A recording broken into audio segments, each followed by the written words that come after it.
Allah, laqad jaa rusul rabbina bil haqq wa nudu an tilkumul jannatu urithumuha bima kuntum ta'malun wa ashhadu an la ilaha illallah wahdahu la syarika lah wa ashhadu anna muhammadan abduhu wa rasuluh salawatu rabbi wa salamu alaihi wa ala alihi wa ashabihi wa man sara ala nahjihi wa istanna bi sunnatihi ila yaumiddin. Alhamdulillah, puji syukur kita haturkan kehadirat Allah Azza wa Jal di kesempatan waktu subuh ini di Masjid Al-Ikhlas, Perguruan Muhammadiyah Deltasari. Kalau Deltasari itu apa nama? Kecamatan Waru, Kabupaten Sidoarjo. Allah kumpulkan kita dalam rangka untuk belajar bersama. Semoga Allah jadikan forum ini sebagai forum yang barokah. Kaum muslimin selangkah lebih maju, mereka bisa bangun lebih pagi dan mereka mengawali hidupnya dengan berzikir kepada Allah, dengan beribadah, melaksanakan sholat subuh dan aktivitas ibadah yang lainnya. Anda mungkin tidak putus ya. Ada yang sudah bangun jam 3, ada yang bangun jam 4, kemudian mereka terus beribadah sampai nanti syuruk. Dan ini kalau sendirian mungkin kita nggak kuat, artinya ngantuk ya. Anda misalnya selesai sholat subuh zikir sendirian, biasanya merem atau melek? Zikirnya sambil merem ya, merem ngerti-ngerti syuruk. Tapi walhamdulillah dengan adanya kajian dan kemudian kita kumpul bareng seperti ini, semoga lebih terjaga sehingga zikirnya tidak putus. Inilah yang disebut dengan kegiatan ar-ribat, mengikat sebuah ketaatan dengan ketaatan berikutnya. Karena orang ketika selalu dalam keadaan siaga ibadah, tentu saja berbeda suasananya dengan ketika dia tidak siaga ibadah. Walhamdulillah, semoga seperti ini bisa kita rutinkan, terutama belajar di waktu pagi. Salawat dan salam semoga selalu tercurah untuk Nabi Agung Muhammad sallallahu alaihi wasallam. Semoga kita bisa meniru beliau, meniti sunnah-sunnah beliau sampai akhir hayat, dan tidak lupa kita mengucapkan jazakumullah khairan kepada DKM Masjid Al-Ikhlas yang telah memberikan kita kesempatan untuk belajar. Tadi sempat dibacakan, saya SD, SMP, SMA di luar negeri ya, Muhammadiyah semuanya, swasta maksudnya ya. Baru ketika kuliah di dalam negeri. Dan alhamdulillah dengan kemudahan dari Allah Subhanahu wa taala, kita bisa selenggarakan beberapa forum ilmiah bersama dengan teman-teman Muhammadiyah. Bagian ini kita mau belajar tentang bagaimana mencari solusi dengan takwa, bagaimana mencari solusi dengan takwa. Bapak Ibu yang dimuliakan Allah Ta'ala, Allah memberikan ujian bagi hambanya dengan aneka macam ujian. Dan jika kita petakan, maka ujian itu hanya ada dua. Yang pertama ujian takdir, yang kedua ujian syariat. Sebab ketetapan Allah Subhanahu wa ta'ala bagi para hambanya ada dua ini, ketetapan takdir dan ketetapan syariat. Apa itu ketetapan takdir? Semua yang kita alami ketika kita hidup, baik yang kita sukai maupun yang tidak kita sukai. Sehingga mohon maaf saya tanya, ada nggak takdir buruk? Takdir buruk itu ada nggak Pak? Nggak ada. Ada atau tidak? Nggak ada. Semua takdir baik. Atau ada takdir buruk? Ada. Ada yang bilang ada yang bilang tidak ada. Baik. Nabi SAW mengatakan dalam hadis Jibril, yang mungkin Bapak Ibu sudah hafal ya, ketika beliau ditanya oleh Jibril, akhbirni anil iman, jelaskan kepadaku tentang apa itu iman. Lalu Nabi SAW menyebutkan 6 rukun iman. Di bagian akhir beliau mengatakan wa tu'mina bil qadari khairihi wa syarri. Engkau beriman kepada Allah, engkau beriman kepada takdir yang baik maupun yang buruk. Sehingga menyebut ada takdir buruk itu boleh, sebagaimana Nabi SAW mengatakan takdir ada yang baik dan yang buruk. Lalu apa definisi takdir yang buruk itu? Definisi takdir yang buruk tentu bukan perbuatan Allah yang buruk, tapi definisi takdir yang buruk adalah apa yang tidak disukai oleh manusia, apa yang dinilai tidak baik oleh manusia. Misalnya sakit, orang mengalami kemiskinan, kecelakaan, dan seterusnya. Pada posisi ini manusia tidak suka, dan itu semuanya ditakdirkan oleh Allah yang wajib untuk kita imani. Tentu saja beriman kepada takdir bukan hanya sebatas saya yakin kalau ini Allah yang menakdirkan, saya yakin kalau ini Allah Ta'ala yang menciptakan. Bukan sebatas itu. Karena kalau sebatas itu, antara muslim dengan non-muslim sama saja. Orang Nasrani juga percaya kalau yang menciptakan ini adalah Allah. Orang Yahudi juga tahu kalau yang mengendalikan ini Allah. Bahkan orang musyrikin yang ada di zaman Nabi SAW, mereka yakin itu adalah Allah. Sehingga ketika mereka ditanya wala in sa'altahum man khalaqas samawati wal ard, jika kamu tanya kepada mereka siapa yang menciptakan langit dan bumi, wa may yudabbirul amr, dan siapa yang mengatur segala urusan, fasayaquluna Allah, mereka akan menjawab itu semuanya adalah Allah. Tapi yang dimaksud iman kepada takdir adalah siap untuk menerima bahwa ini adalah ketetapan yang terbaik yang Allah berikan kepada hambanya, dan ini yang berat. Makanya ibadah kepada takdir itu, ibadah kepada ketetapan takdir bukan sebatas mengikuti takdir, sebab manusia tidak bisa keluar dari takdir.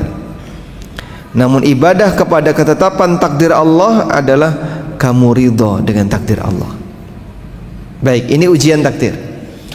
Ada ujian jenis yang kedua, yaitu ujian syariat. Namanya ujian syariat. Apa itu Pak ujian syariat? Yang isinya perintah, larangan, dan aturan. Allah kasih kita perintah, Allah kasih kita larangan, Allah juga berikan aturan kepada kita. Nah, seorang hamba diuji oleh Allah sejauh mana dia mentaati semua perintah, larangan, dan aturan itu. Maka orang yang beribadah kepada ketetapan syariat adalah dengan melaksanakan perintah, menjauhi larangan, dan mengikuti aturan. Disinilah kita ketemu masalah. Pada posisi orang diberi oleh Allah Subhanahu wa Ta'ala ujian takdir tadi, ada banyak di antara mereka yang gagal di ujian syariat. Dalam arti gimana Pak? Misalnya dia diberi oleh Allah Subhanahu wa Ta'ala ujian sakit, lalu dia nggak kuat. Wah, nek koyong ini sampai kapan? Wes lah ning dukun. Nah, dia ke dukun. Ketika dia datang ke dukun, dia menggadaikan imannya.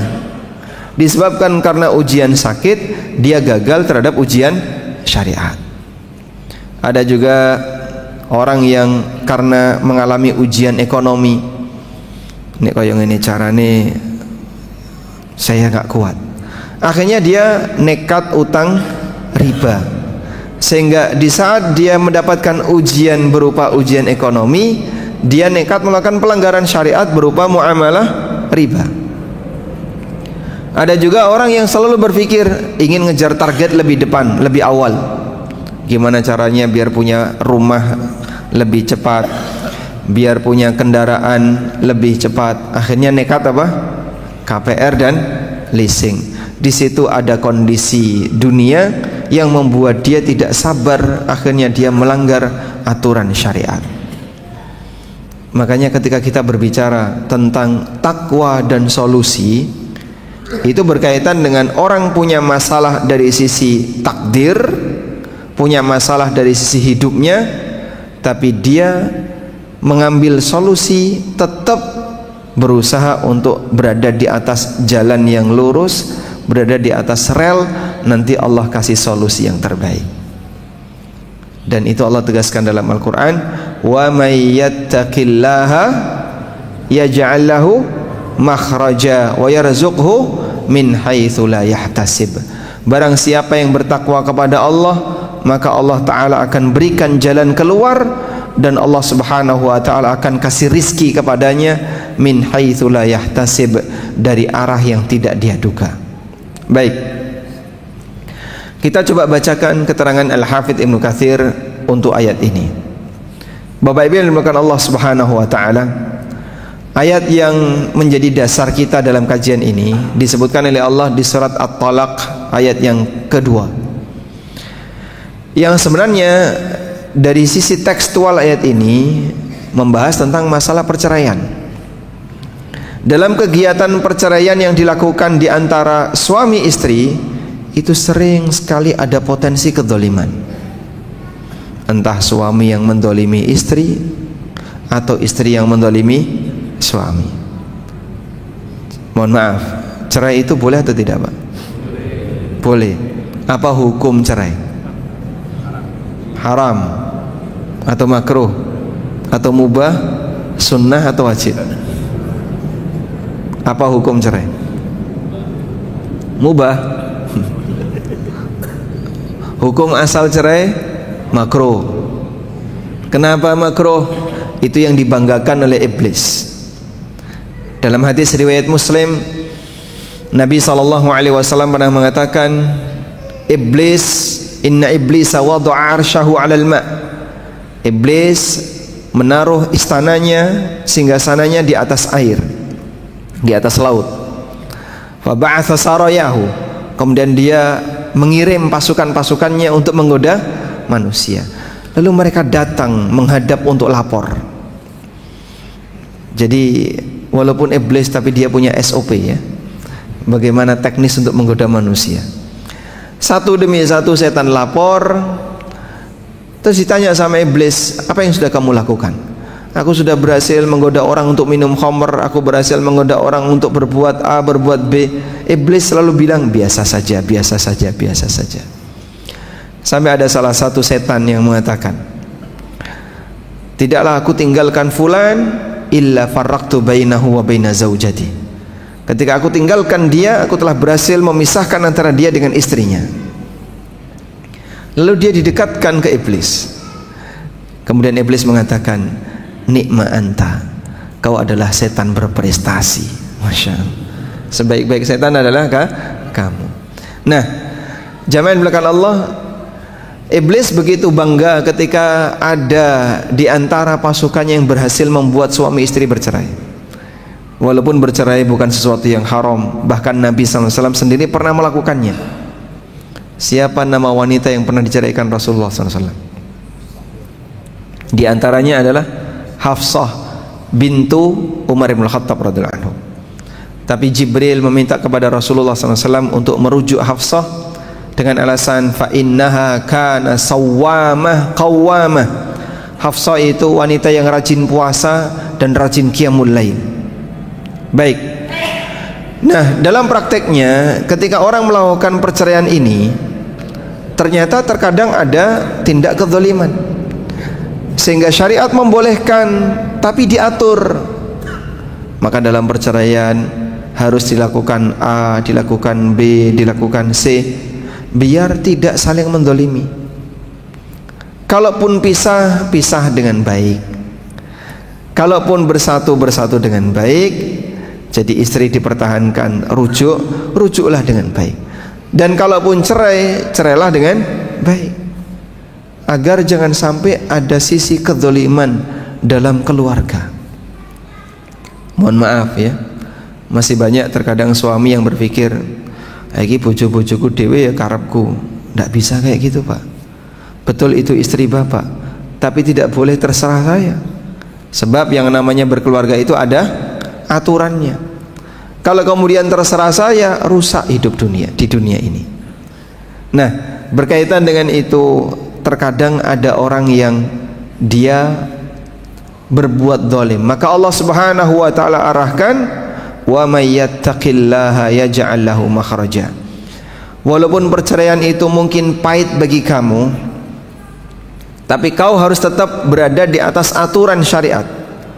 Wa may yattaqillah, dan siapa yang bertakwa kepada Allah, yaj'al lahu makhraja, Allah bakal berikan jalan keluar untuknya, jalan keluar yang terbaik.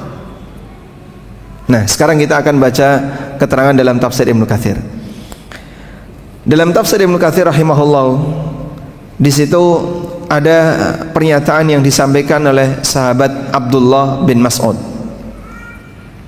Kata sahabat Abdullah bin Mas'ud bahwa dalam Al-Quran itu kan ada ayat-ayat yang punya keistimewaan khusus. Ada ayat yang punya keistimewaan khusus. Kata beliau, ajma'u ayatin fil Quran, ayat yang paling menggabungkan semua aturan dalam Al-Quran itu adalah firman Allah, innallaha ya'muru bil adli wal ihsan wa ita'i dzil qurba wa yanha 'anil fahsya'i wal munkari wal baghi. Itu ayat yang paling ajma', merangkum semuanya. Lalu kata Ibnu Mas'ud, wa inna aktsara ayatin fil Qur'ani faraja, dan ayat yang memberikan jalan keluar paling banyak dalam Al-Quran adalah wa may yattaqillaha yaj'al lahu makhraja. Jadi kalau kamu punya masalah apapun, apa sih solusinya? Solusi semua masalah disebutkan dalam satu ayat ini, wa may yattaqillaha yaj'al lahu makhraja. Barang siapa yang bertakwa kepada Allah, Allah akan berikan jalan keluar yang terbaik baginya. Yang disebut oleh Abdullah bin Mas'ud, wa inna aktsara ayatin fil Qur'ani faraja, ayat yang paling banyak memberikan jalan keluar bagi masalah manusia. Ada satu ayat yang disebut sebagai arja ayatin fil Qur'an, ayat yang memberikan harapan terbesar dalam Al-Quran. Sebutkan ayat apa yang dimaksud. Dapat hadiah. Gimana kalimatnya? Yang disebut sebagai arja ayatin fil Quran, ayat yang memberikan harapan terbesar dalam Al-Quran. Inna ma'al usri yusra. Ada yang lain? Ada yang baik. Sebagian ulama mengatakan arja ayatin fil Quran adalah firman Allah di surat Ad-Duha, wala saufa yu'tika rabbuka fatarda. Rabbmu akan memberikan anugerah kepadamu wahai Muhammad, fatarda, sampai kamu ridho. Dan tidak ada sesuatu yang membuat Nabi SAW ridho selain seluruh umatnya masuk surga. Sehingga ini memberikan harapan terbesar bagi kita. Allah berjanji kepada Nabi SAW bahwa Allah akan memberikan anugerah kepada Rasul SAW sampai beliau ridho, dan tidak ada anugerah yang membuat Nabi SAW merasa ridho selain ketika seluruh umatnya masuk surga. Artinya kita punya harapan di situ. Baik, kembali ke sini. Dari sinilah kita bisa lihat bahwa bertakwa kepada Allah adalah solusi untuk semua masalah. Anda punya masalah apapun, solusinya di sini. Allah Subhanahu wa taala memberikan janji, siapa yang bertakwa kepadanya, Allah Subhanahu wa taala akan memberikan jalan keluar untuknya. Wa may yattaqillaha yaj'al lahu makhraja wa yarzuqhu min haitsu la yahtasib. Selanjutnya, Nabi SAW menyebutkan dalam hadis dari Ibnu Abbas radhiyallahu anhuma yang diriwayatkan Imam Ahmad dalam musnadnya, kata Rasulullah SAW, man aktsara minal istighfar ja'alallahu lahu min kulli hammin faraja wa min kulli dhikin makhraja wa razaqahu min haitsu la yahtasib. Barang siapa yang rajin membaca istighfar, Dan bagian dari takwa adalah mohon ampun kepada Allah atas dosa-dosa yang sudah dilakukan. Siapa yang rajin membaca istighfar, Allah Subhanahu wa ta'ala akan memberikan jalan keluar setiap kali dia punya masalah, dia punya keresahan. Wa min kulli dhiqin makhraja, Allah Ta'ala akan berikan jalan keluar ketika dia mengalami kesempitan. Wa razaqahu min haitsu la yahtasib, dan Allah berikan rezeki kepadanya dari arah yang tidak dia duga. Dan ini sejalan dengan ayat yang tadi kita baca. Walaupun hadis ini dinilai oleh para ulama, sebagian ulama menilai sebagai hadis bermasalah, namun ini sejalan dengan ayat yang tadi kita baca. Dalam keterangan yang lain bahwa Rasulullah sallallahu alaihi wasallam menjanjikan barang siapa yang dia berusaha untuk taat kepada Allah, taat kepada Rasulnya, Allah Subhanahu wa ta'ala akan berikan jalan yang terbaik.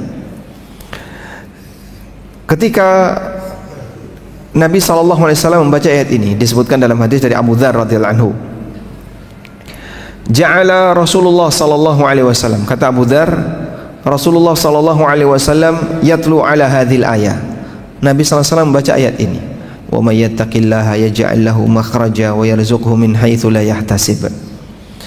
Thumma qala, kemudian Nabi SAW bersabda, ya Abu Dzar, law anna an-nasa kullahum akhadhu biha kafathum. Wahai Abu Dzar, kalau semua manusia komitmen dengan ayat ini, Allah bakal memberikan kecukupan untuk seluruh kebutuhan mereka. Karena kan sering ya, orang itu dijanjikan dengan amalan-amalan tertentu, lalu dalam amalan itu disebutkan keutamaannya, semua hajatnya akan dicukupi, semua keinginannya akan dikabulkan, semua harapannya akan diwujudkan, dan seterusnya. Seringkali ada kayak gitu ya. Kemarin saya dapat broadcast, Pak, ada anjuran seperti ini, benar nggak? Apa itu? Malam tanggal 1 Muharram dianjurkan untuk sholat 2 rakaat. Rakaat yang pertama membaca Al-Fatihah sekian kali, membaca Qul Huwallahu Ahad sekian ratus kali, dan seterusnya. Siapa yang melakukan ini, maka semua hajatnya akan dipenuhi, semua kebutuhannya akan diwujudkan, semua harapannya. Masya Allah. Dan rata-rata keinginan duniawi. Makanya Bapak Ibu, kalau Bapak Ibu memperhatikan, semua hadis palsu itu rata-rata janjinya duniawi. Jarang kok hadis palsu menyebutkan dosanya diampuni, gitu jarang. Nanti derajatnya akan ditinggikan di surga, itu jarang. Makanya dua hal ini selalu sinkron, antara perbuatan bid'ah dengan semangat nyari dunia, itu sinkron. Sebagaimana perbuatan syirik juga sinkron dengan orang yang tamak terhadap dunia. Makanya hampir semua korban syirik di, misalnya di kuburan atau di tempat-tempat keramat, itu yang dicari apa? Yang dicari apa? Dunia. Padahal Nabi SAW arahkan, orang ziarah kubur tujuannya apa? Hah? Ingat mati. Rasulullah SAW mengatakan, al-ana fazuruha fa innaha tudzakirukumul akhirah. Lakukanlah ziarah kubur, karena ziarah kubur akan mengingatkan kalian terhadap kehidupan akhirat. Maka kalau orang ziarah kubur dengan tujuan biar ingat akhirat, kira-kira ada nggak Pak orang yang ziarah kubur dengan harapan lulus CPNS? Ya, terlupakan semuanya. Dia tidak akan terfikir untuk dapat dunia karena yang dia ingat akhirat. Berarti kalau kemudian orang ziarah kubur, mbok kono ziarah kubur biar daganganmu laris, bisnismu lancar, karirnya bagus, biar nanti kamu lulus CPNS. Ini kan ziarah kubur salah fungsi. Kok bisa Pak salah fungsi? Nah, fungsi ziarah kubur bukan itu. Fungsinya biar kamu ingat akhirat, kamu ingat mati, bukan malah nggawa aneka kepentingan dunia ke dalam ziarah kubur. Jadi dua ini sinkron. Sampai doa mereka gimana? Ya Rabbana ya Kudus, berikanlah kami fulus warna merah yang alus-alus. Pripun Pak, untung gone sampean kok ora hafal to. Ini apa-apaan? Di kuburan dia minta uang. Berikanlah kami fulus warna merah sing alus-alus. Dadi sing lecek ra payu. Subhanallah. Dan mereka sebenarnya ibadah-ibadah seperti itu tujuannya satu, pengen sugih. Dalam pikirannya cuman sugih. Karena yang dia inginkan hanya kehidupan dunia. Dan memang dari dulu sejarah kesyirikan sampai sekarang nuansanya sama, ingin cepat kaya. Sehingga amalia-amalia yang mereka buat juga sama seperti itu. Setiap kali saya mendapatkan aneka hadis palsu, itu pasti keutamaannya rezekinya lancar, apapun harapannya dikabulkan, punya keinginan apapun nanti akan dipenuhi. Kok satu warna? Ini satu warna. Makanya Bapak Ibu, dakwah tauhid dan sunnah seperti yang disongsong oleh Muhammadiyah ya, mengajarkan manusia kepada tauhid, itu impian terbesarnya surga. Sehingga ketika kita membaca hadis-hadis yang isinya fadhail a'mal, itu kan fadhail amal akhirat, diampuni dosanya. Contohnya misalnya puasa Asyura, apa keutamaannya? Ya, wa shaumu yaumi Asyura, kata Nabi SAW, ahtasibu 'ala Allahi ayyukaffira sanatal madiyah. Untuk puasa Asyura aku berharap kepada Allah semoga bisa menjadi kafarah untuk dosa-dosa setahun di masa silam. Jadi janjinya adalah janji ampunan dosa, janji surga, janji ini, janji ini. Demikianlah amal yang sesuai dengan sunnah Nabi SAW. Oleh karena itu kita mengedepankan semangat takwa. Dan tujuan tertinggi takwa adalah bagaimana kau bisa selamat ketika menghadap Allah Subhanahu wa taala. Tapi kalau amalan-amalan yang tidak ada dalilnya, rata-rata hanya fungsinya apa? Untuk memotivasi orang nyari dunia. Jadi dibuat harapan pendek, harapan jarak dekat, harapan jarak jauh, harapan yang tertinggi tidak disebutkan di situ. Padahal mohon maaf, ketika itu adalah hadis palsu, berarti sebenarnya harapan itu ada nggak Pak? Zong, harapan kosong. Sampai pun orang musyrikin itu juga punya harapan. Makanya Allah Subhanahu wa taala menggambarkan amalnya orang kafir itu seperti apa? Karamadin ishtaddat bihirrih, seperti ramad. Tahu ramad? Abu. Seperti abu. Amalan orang musyrikin, orang kafir itu seperti abu yang ditiup angin kenceng fi yaumin asif, di musim kering. Abu Pak, kalau kena air itu gumpal. Tapi kalau garing pripun Pak? Awu kalau kering gimana Pak? Hah? Begitu Anda lempar ke atas, terbang, ditiup angin kencang. Saya mau ngambil satu, nggak bisa. Demikianlah gambaran yang diberikan oleh Allah Subhanahu wa taala amalan orang kafir. Dalam ayat yang lain Allah menggambarkan seperti fata morgana, biqi'atin yahsabuhu dzam'anu ma'a, yang berada di padang pasir, orang yang kehausan merasa kalau itu adalah air. Jadi misalnya Pak, ada orang kehausan kemudian melakukan perjalanan jauh di padang pasir, lalu di situ terlihat seperti ada sungai, fata morgana. Kira-kira yang dia lakukan apa? Ya, apa yang dilakukan oleh orang yang kehausan ini? Dia akan berusaha untuk mengejarnya. Saat dia mengejar, maksudnya gimana Pak? Tambah tenaga. Ayo semangat, tambah tenaga, di depan ada sungai. Dia tambah tenaga, dia tambah semangat, sampai di sana kosong, zong. Capeknya lebih, hausnya makin parah, nggak dapat apa-apa. Sayangnya masih banyak orang yang mau jadi korban hadis palsu.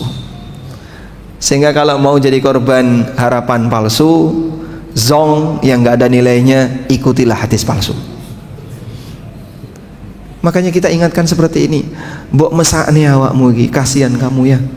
Kamu sudah capek-capek melakukan amalan A, melakukan amalan B, ternyata semuanya harapannya zong. Ya Allah, katanya dulu siapa yang beramal A, beramal B akan dapat ini, dapat ini. Mana kok nggak ada? Saya ngomong ngono sapa? Ini ada hadisnya. Wong palsu ngono kok percaya. Apakah nabiku pernah menyampaikan seperti itu? Tidak ada. Makanya fadhail amal silahkan, tapi fadhail amal jangan yang palsu. Itu zong. Karena jelas palsu itu kok kosong. Sehingga kadang kan orang beralasan, loh katanya boleh mengamalkan hadis dhaif dalam fadhail amal. Ini bukan sebatas dhaif, ini palsu.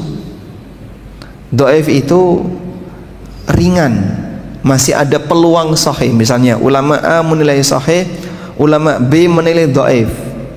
Ulama A menilai sahih, ulama B menilai dhaif misalnya. Kan masih ada sisi khilaf. Contohnya Pak, keutamaan sholat syuruk. Ada yang mengatakan hadisnya dhaif jiddan, dan ada yang mengatakan hadisnya hasan. Ada beda pendapat dalam masalah ini. Itu yang dhaif. Sehingga kalau kita mengamalkan itu, bolehlah disebut ini melakukan fadhail amal, walaupun landasannya hadis yang dianggap dhaif oleh sebagian ulama, tapi yang ini menilai apa? Hasan. Masih ada peluang harapan. Apa keutamaannya salat syuruk?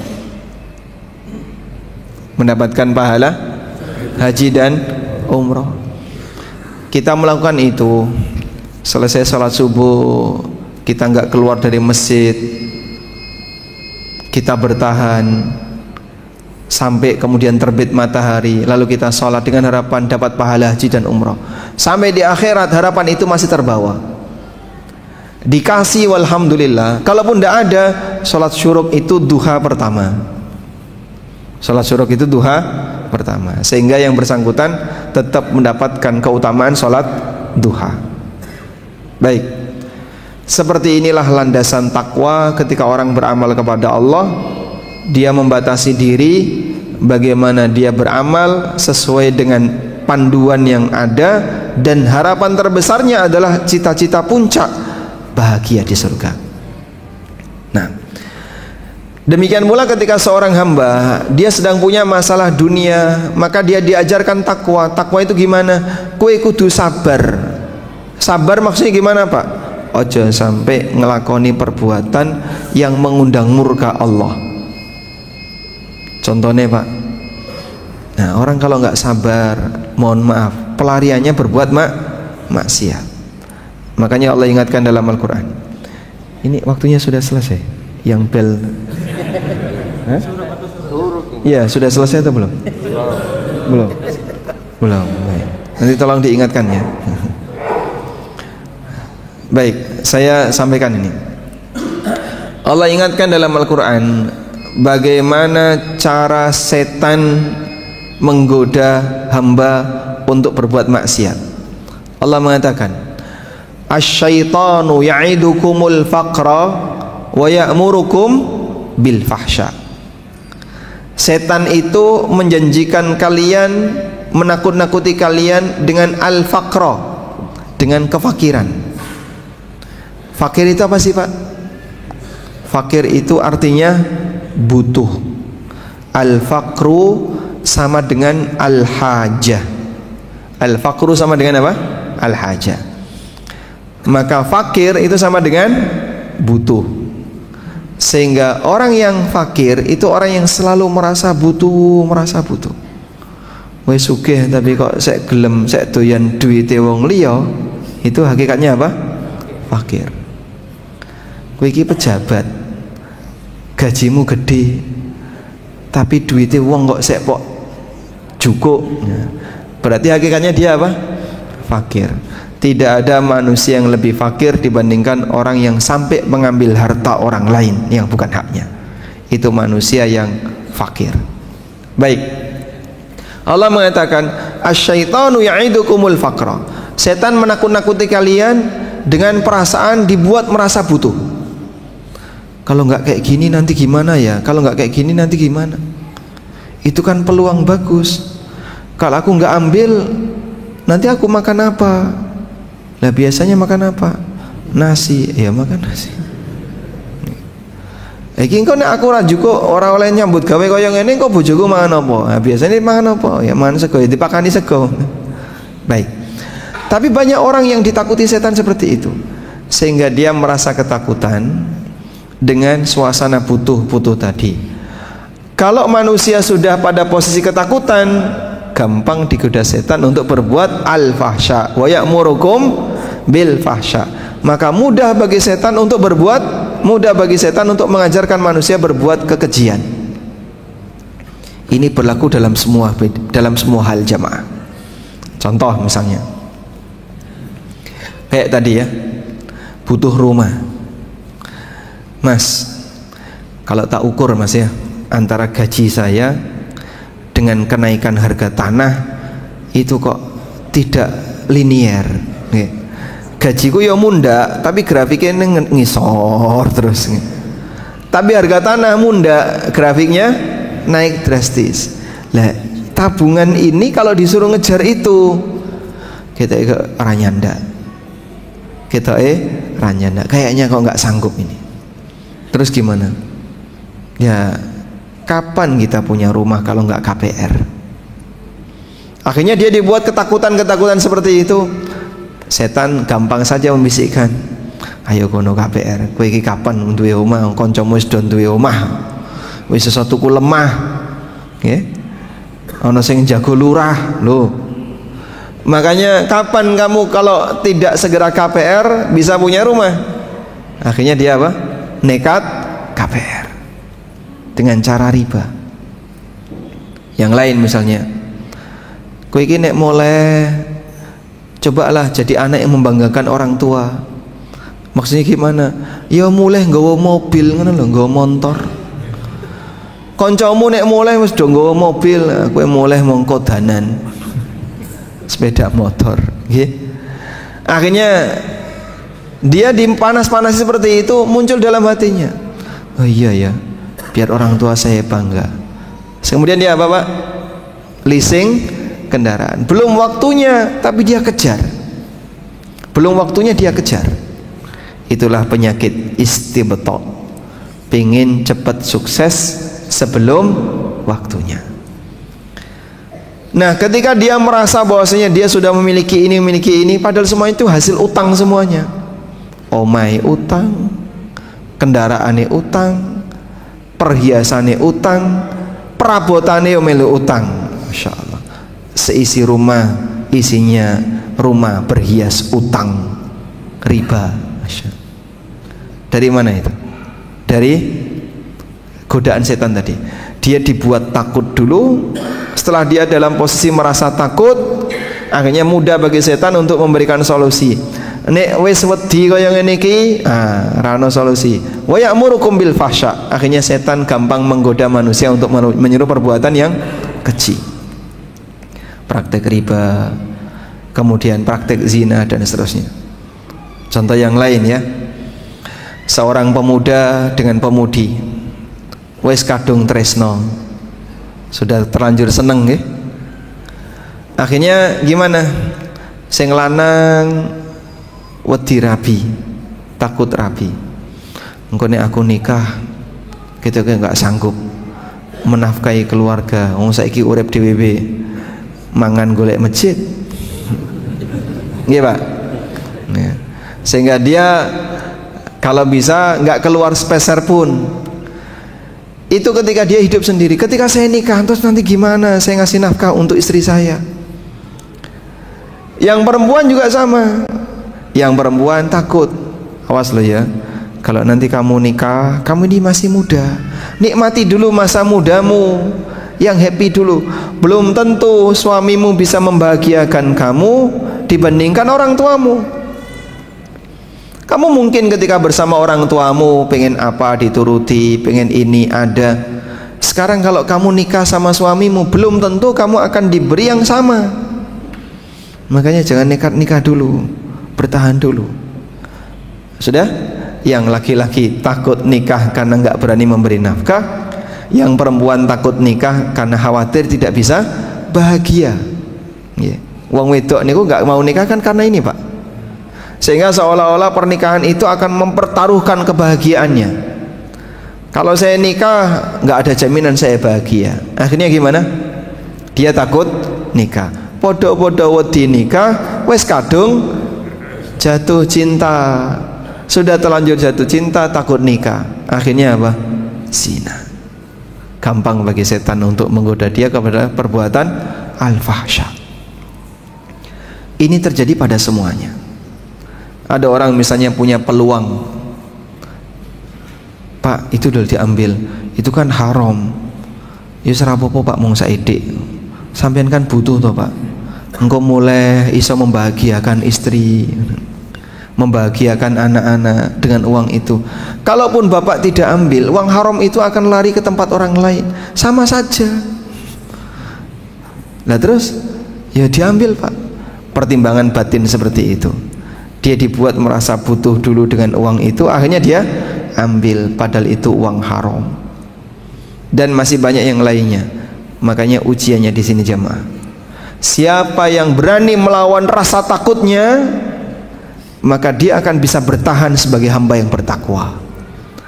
Karena itulah lelaki yang sejati, mukmin yang sejati, ketika dia mendapatkan godaan berupa rasa takut tadi, dia pasrahkan dirinya kepada Allah. Aku tawakal kepada Allah dan aku bertahan untuk tetap bertakwa kepada Allah. Lalu Allah kasih solusi yang terbaik. Karena itu coba Bapak lihat ya, kan ada banyak orang yang melakukan olahraga untuk membangunkan adrenalin, Pak. Ya, apa aja Pak? Terjun payung, terus apa lagi? Sepedaan, ranggo setir, apa lagi? Pripun? Selorotan atau main di laut, diving, itu semuanya adalah olahraga yang memicu adrenalin. Ya. Bagi mereka yang merasa aku nggak takut, dia akan berusaha untuk mencari olahraga yang memicu adrenalin. Ngata nih Pak, orang senang dengan itu. Saya nggak takut, saya siap untuk menghadapi resiko. Loh, dia nggak takut seperti ini. Coba dikasih tantangan. Ini nggak boleh loh ya. Nah nanti kalau ini nggak boleh gimana hidup saya? Loh, nyatanya kok ya wedi ngono kok. Sehingga banyak orang yang takut menghadapi realita kehidupan. Ketika dia diperintahkan untuk ikut syariat, gemeteran. Berarti sebenarnya dia manusia yang tidak punya nyali. Maka manusia pemberani yang sejatinya adalah mereka yang bertakwa. Manusia pemberani yang sejatinya adalah mereka yang bertakwa. Hidupmu adalah tantangan kamu, ujian bagi kamu, dan kamu dituntut untuk jadi orang yang bertakwa. Siapa yang siap bertakwa, itulah pemberani yang sejatinya. Wallahu a'lam. Wa sallallahu ala nabiyyina Muhammadin wa ala alihi wa sahbihi wasallam. Sampai jam berapa kita? Sampai jam 6 ya. Baik, kurang lebih ada waktu 10 menit. Barangkali jamaah ada yang mau menyampaikan sesuatu, kami persilakan. Tidak ada, walhamdulillah.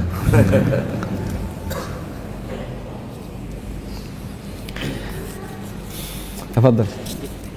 Mungkin diumumkan dulu.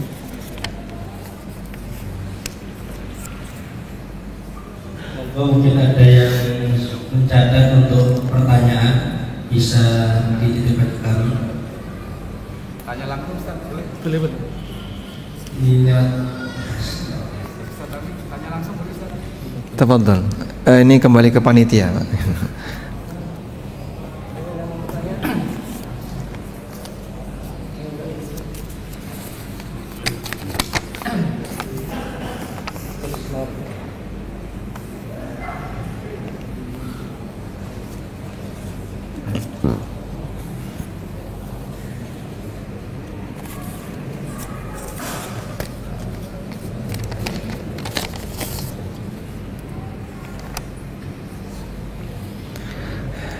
Baik, ini ada beberapa pertanyaan.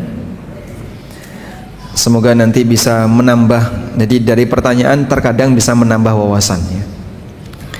Mana yang lebih bahagia, sebagai single parent dengan bisnis lancar, atau suami istri kondisi pas-pasan?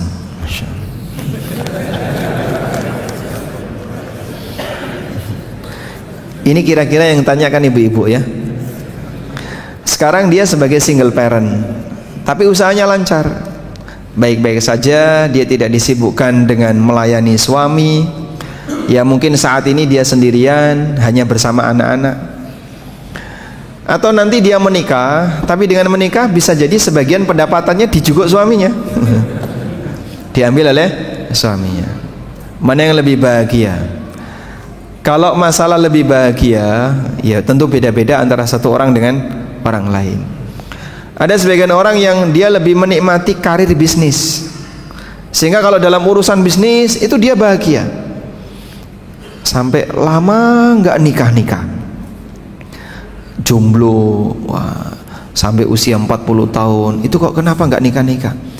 Dia lebih menikmati bisnisnya daripada berkeluarga, maka dia nggak mau nikah. Cukup banyak orang seperti itu.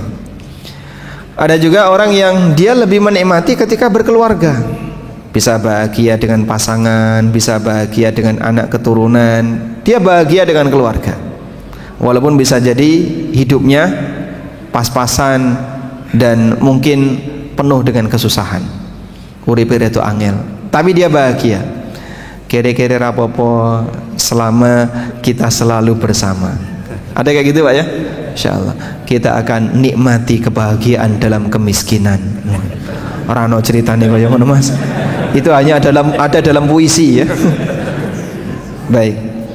Cuma dalam masalah ini ya, ketika orang misalnya lebih memilih, saya pengen punya pasangan agar hidup ini lebih terjaga dari masalah syahwat, terjaga dari masalah pelanggaran karena syahwat.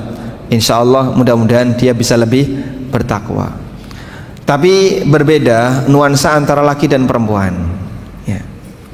Kalau laki-laki godaan syahwatnya itu lebih dominan, sebab indera laki-laki itu memicu syahwat lebih besar dibandingkan indera perempuan.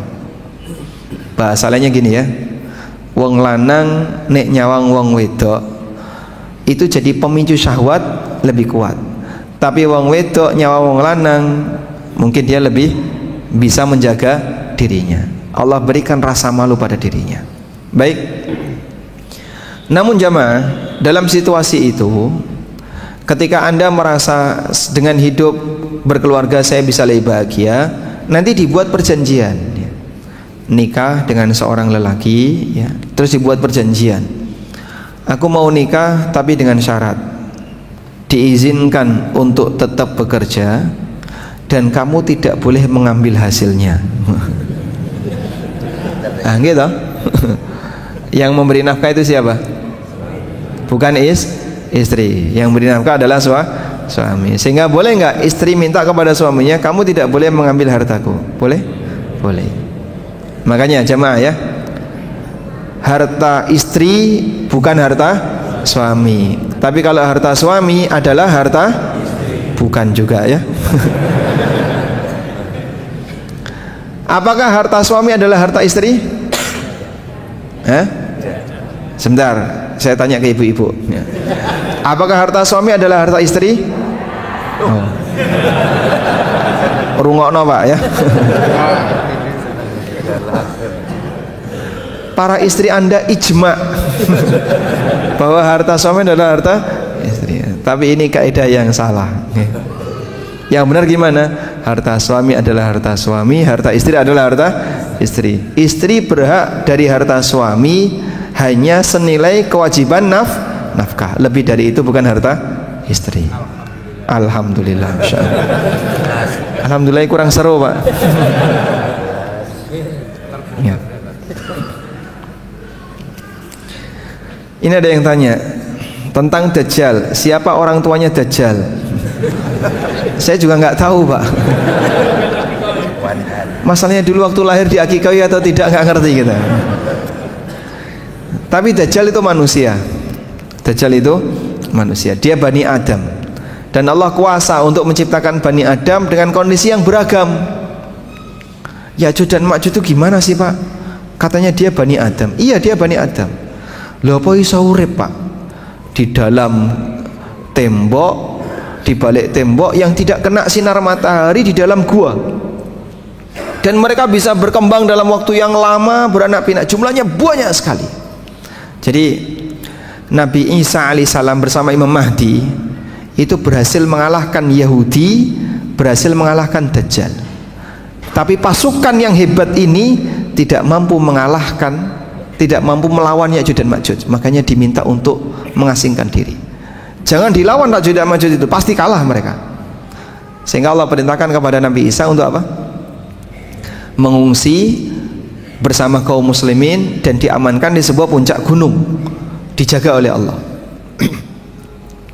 Ya'juj dan Ma'juj baru dikeluarkan oleh Allah setelah itu dalam jumlah yang sangat banyak, sehingga pasukan yang berhasil mengalahkan Yahudi yang sekarang jadi PR sedunia, semua muslim sedunia melawan Yahudi nggak berhasil, besok akan dikalahkan oleh pasukannya Nabi Isa bersama Imam Mahdi. Itu tidak mampu untuk melawan Ya'juj dan Ma'juj. Nah terus gimana itu Pak Ya'juj dan Ma'juj? Wallahu alam. Biarkan hal yang gaib jadi hal yang gaib, jenengan ra usah kepo. Karena kepo seperti ini dilarang.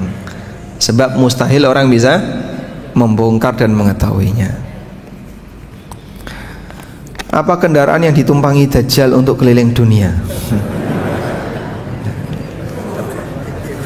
Pripun yang jawab nih Pak?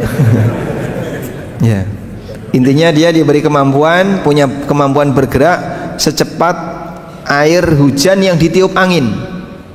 Kecepatan Dajjal yang disebutkan dalam hadis dari An-Nawas bin Sam'an itu seperti air hujan yang ditiup angin.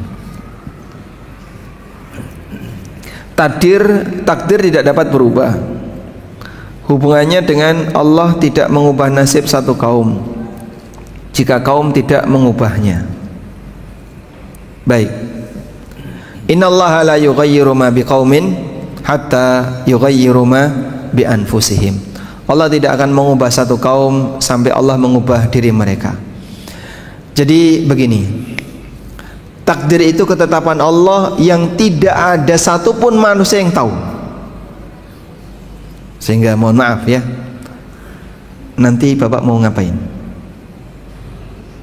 Nggak tahu. Masa nggak punya rencana? Nanti saya mau ini, mau ini, mau ini. Itu kan rencana ya? Itu rencana. Apakah pasti terjadi? Allahu a'lam. Tidak ada satupun hamba yang tahu. Sementara hamba diminta untuk bekerja, hamba diminta untuk beramal. Perintah untuk beramal dalam Al-Quran banyak sekali. Oleh karena itu dalam hal ini berusahalah untuk menggapai yang terbaik. Allah akan memberikan balasan yang terbaik bagi kamu. Sementara takdir yang kamu tidak ketahui jangan dijadikan sebagai alasan. Lah buat apa kerja? Wong kerja ora kerja, rezeki ini sudah ditetapkan. Kamu tahu jatah rezekimu berapa? Tidak tahu. Ya makanya kamu kerja untuk mendapatkan rezeki itu.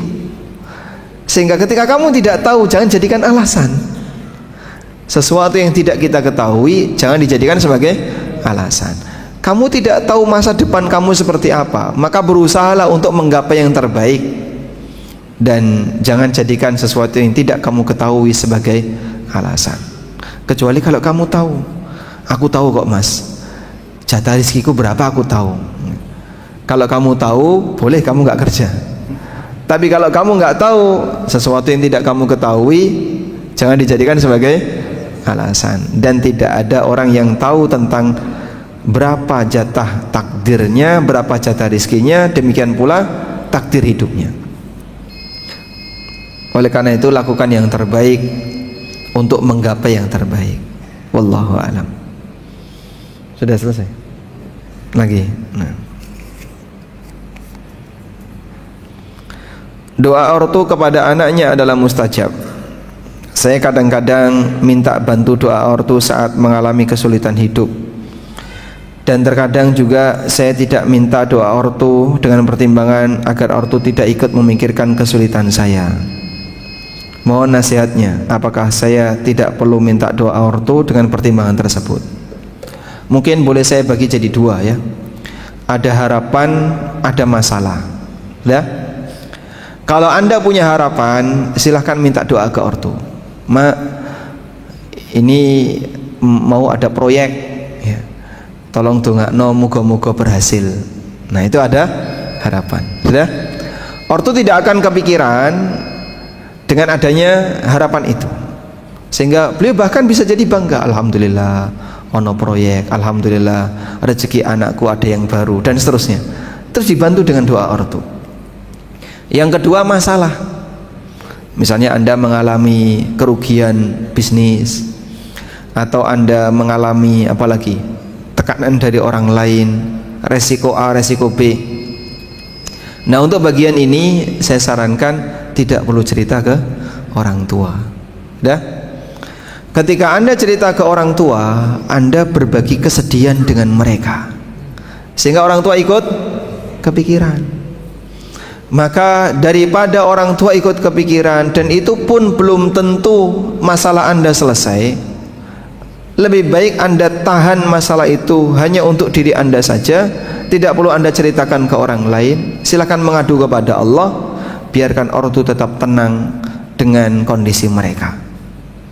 Nah, makanya kadang orang yang gampang curhat itu dia adalah orang yang gampang membuat sedih orang lain. Suami, bapak ya, suami nyambut gawe di kantor punya masalah, pulang dia sampai rumah ketemu istrinya, cerita nggak? Tidak, dia diam saja, senyum ketemu istrinya. Kau tidak perlu tahu masalahku, yang penting kau bisa senyum ketika melihat uangku. Masya Allah. Leres pak ya. Tapi istri misalnya dia punya masalah dengan tetangga, dia punya masalah dengan keluarganya, sampai ketemu suaminya, cerita nggak dia? Cerita. Akhirnya suaminya ikut sedih, sehingga suami punya masalah di tempat kerja, ditambahi masalah rumah tangga, ditambahi lagi masalah tetangga, gara-gara istrinya cerita. Betul pak, kayak gitu pak? Nggih. Bojone sampean nggih ngoten niku pak? Sabar pak. Kalau disuruh cerita, siapa yang disuruh cerita? Suaminya disuruh cerita. Cerita yang bahagia saja. Mah, bahagia saya mah. Kenapa? Saya tadi di kantor ketemu siapa? Wah, itu sing sedih bojone nggih.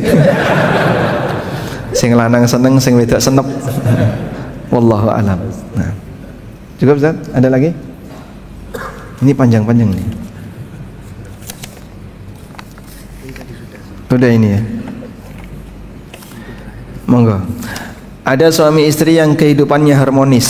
Suatu ketika suaminya menikah lagi tanpa diketahui istri, dengan tujuan perjuangan menebar agama Islam. Kok menyebarkan, kok nikah loh?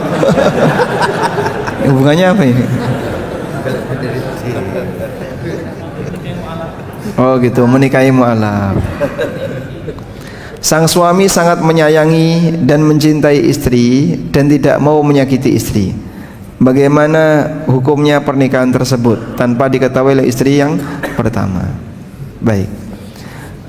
Menikah lagi itu tidak disyaratkan harus minta izin. Suami nikah lagi itu tidak harus minta izin. Catat pak, catat.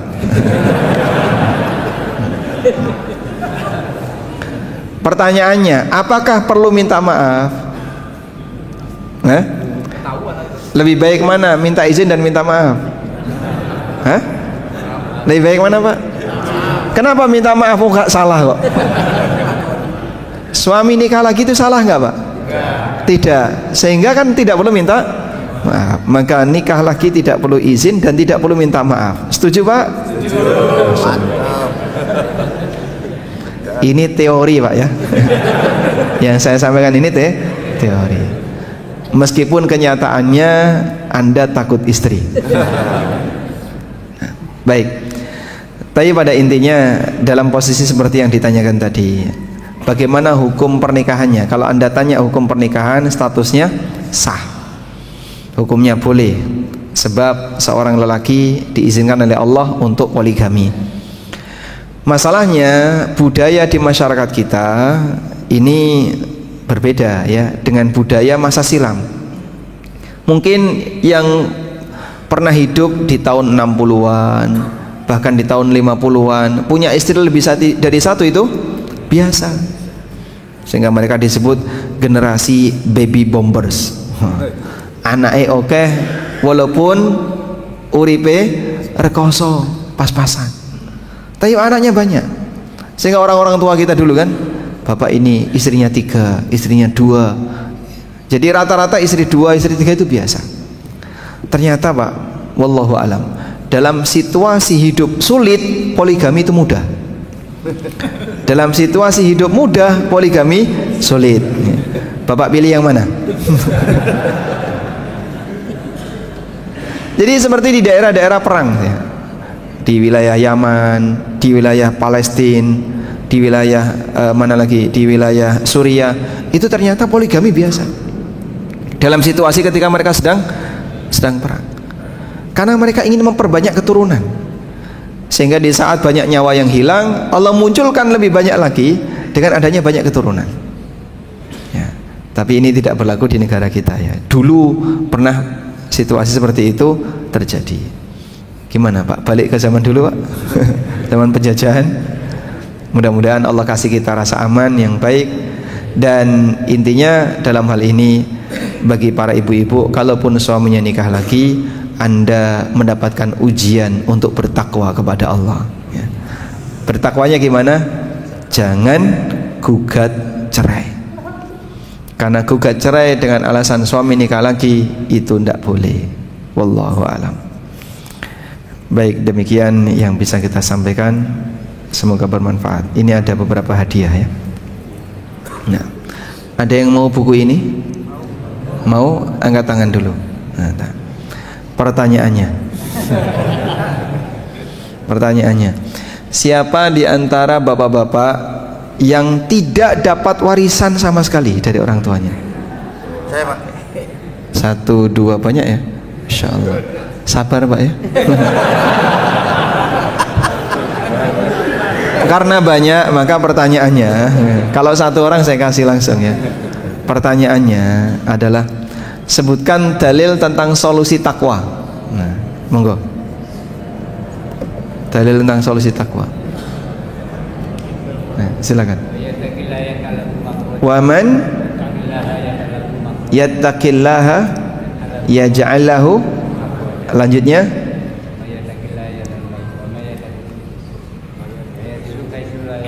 wa yarzuqhu min haitsu la yahtasib. Tadi nggak dapat warisan. Masya Allah. Nah, ini sebagai pengganti warisannya. Nah, lanjut ya.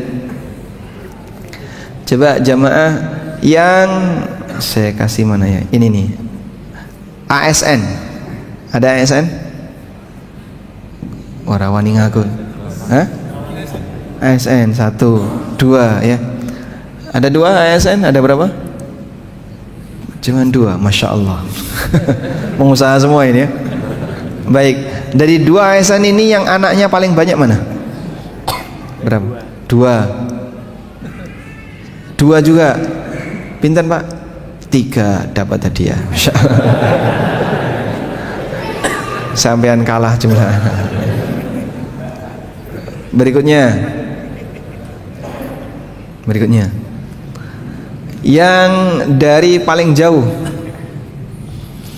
Kepanjen, pundi? Lamongan, kesini untuk kajian atau tinggal di sini? Lamongannya pundi? Karanggeneng. Kepanjen dengan Karanggeneng jauh Kepanjen ya? Kepanjen. Ada lagi yang lebih jauh dari Kepanjen? Tidak ada. Ini. Hah? Buku yang lain? Buat yang lain. Oh baik, yang dari Karanggeneng dapat. Lanjut ya. Buku ilmu waris, insya Allah nanti ada workshop waris planning ya. Membahas buku ini bagaimana cara yang tepat merencanakan warisan. Pertanyaannya, ibu-ibu bisa jawab nggak? Bisa. Pakai apa kalian jawab?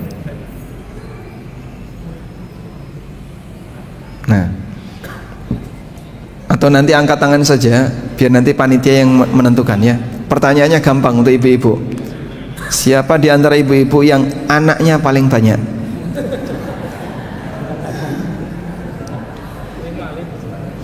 Wonten? Pinten? Gangsal 5. Ada yang di atas 5? Ya? Berapa? 5,5. Nanti kasihkan yang anaknya paling banyak, entah 5 atau berapa tadi. Nah, baik ini ya. Baik. Yang terakhir ya. Buku ini judulnya Fikih Bermadhab. Ya, bukan bahas masalah madhab, tapi membahas rambu-rambu dalam beragama. Jadi dalam beragama itu ada fatwa, ada bagaimana cara mengikuti ulama, ada taklid, ada madhab. Nah, bagaimana cara memahami itu saya bahas di buku ini ya. Buku ini kami hadiahkan untuk ketua takmir. Alhamdulillah. Baik, demikian yang bisa kita sampaikan, semoga bermanfaat. Wassallallahu ala nabiyyina Muhammadin wa ala alihi wa sahbihi wasallam. Wa akhiru da'wana anil hamdulillahi rabbil alamin. Wassalamualaikum warahmatullahi wabarakatuh. Alhamdulillah.